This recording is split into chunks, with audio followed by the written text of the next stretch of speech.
இன்றைக்கு ஜெபங்கள் எவைகளுக்கான ஜெபங்கள் தேவை என்று சொல்லுகிற போது இந்த வசனம் சொல்லுகிறது, தேவனிடத்தில் எதை கேட்கணுமா? ஆவிக்குரிய உலகத்தை காண்பித்து தாரும். ஆண்டவர்கிட்ட தேவ பிள்ளைகள் இன்றைக்கு எதிர்பார்க்க வேண்டியதெல்லாம் அதுதான். அற்புதங்கள் நடக்கும், ஆச்சரியமான மாற்றங்கள் உண்டாகும், குணமாக்குதல் நடக்கும்.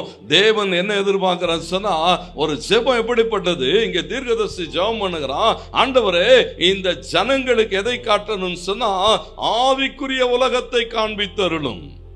இன்னைக்கு சத்துருடைய உலகத்தை பார்த்து கொண்டுகிற, சத்துரு பேசுகிறவைகள், சத்துரு சொல்லுகிறவைகள், ஏன்னா வெளியரங்கமாய் பார்க்கிறான். சத்துரு என்ன செய்கிறான்? ஒரு பெரிய ஆயுதங்களோடு கூட வந்திருக்கிறான், திரளான கூட்டங்களோடு கூட வந்திருக்கிறான், சூழல்களை பார்க்கிறான், பயந்து கொண்டு இருக்கிறான். இன்னைக்கு நமக்கு அதுதான் அடிப்படை. என்னன்னு சொன்னா, உன்னால ஏராளமான பிரச்சனை இருக்குது.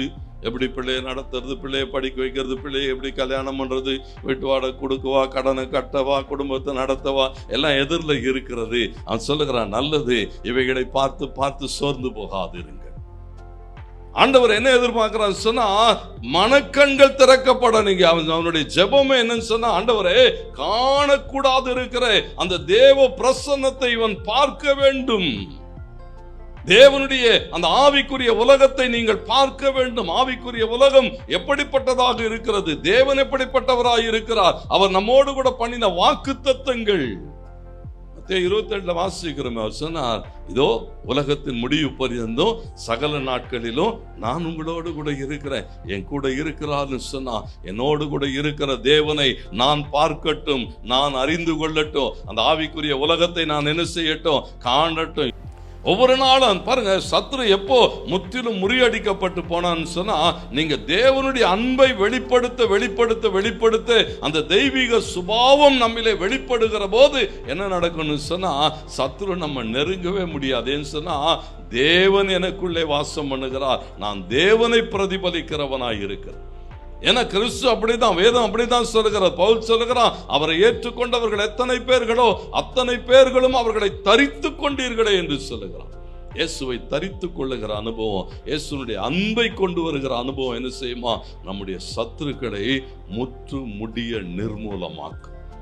கிறிஸ்துவ வாழ்க்கை வாழுகிற போது சத்துரு என்ன செய்யப்படுகிறான்? முற்று. ஏன் இன்னைக்கு சத்துரு தொடர்ந்து நமக்குள்ளான பிரச்சனைகளை கொண்டு வருகிறான்னு சொன்னா, கிறிஸ்துவ வாழ்க்கை, இந்த கிறிஸ்டியன் எத்திக்ஸ்ல குறைவுபட்டிருக்கிறோம். ஆண்டவர் என்ன எதிர்பார்க்கிறான்னு சொன்னா, இதை சரியாய் செய்கிற போது பரலோகம் என்ன செய்யும்? உன்னோடு கூட நிற்கும். இதை சரியாய் செய்கிற போது எந்த சூழலிலும் இருந்து ஆண்டவர் என்ன செய்வாரா? ஒரு நிரந்தர விடுதலையை தருவார். சொல்லுகிற போது சொல்லுகிறார், ஒன்றுமில்லாதவர்களை விடுதலையாக்கும்படி. லூக்கா 1:70-71 வசனங்கள் அப்படித்தான் சொல்லுகிறது.